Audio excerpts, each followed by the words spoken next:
ஈரோடு மாவட்டம் அரச்சலூரை சேர்ந்தவர் ராஜா, வயது 46.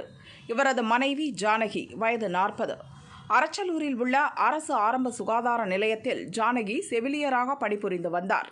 இவர்களுக்கு 15 வயதில் ஹேமி மித்ரா என்ற மகளும், மௌனா ஷெரின் என்கிற 11 வயது மகளும் உள்ளனர். இவர்களது சொந்த ஊர் கேரள மாநிலம் மூணாறு ஆகும். சொந்த ஊரான மூணாறில் உறவினர் திருமணத்துக்கு காரில் சென்றனர். திருமணம் முடிந்ததும் அரச்சலூருக்கு காரில் புறப்பட்டனர்.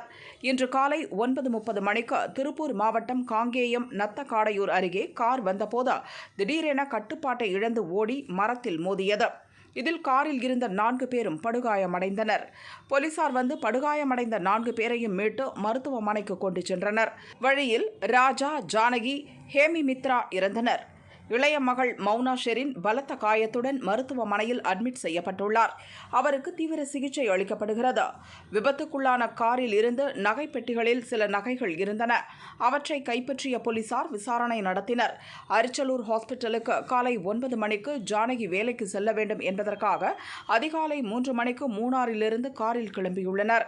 ராஜா தூக்க கலக்கத்தில் காரை ஓட்டியுள்ளார்.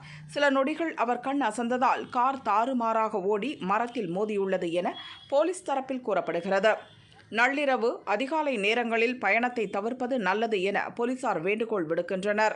கார் விபத்தில் ஒரே குடும்பத்தைச் சேர்ந்த 3 பேர் பலியான சம்பவம் காங்கேயம் பகுதியில் பரபரப்பை ஏற்படுத்தியுள்ளது.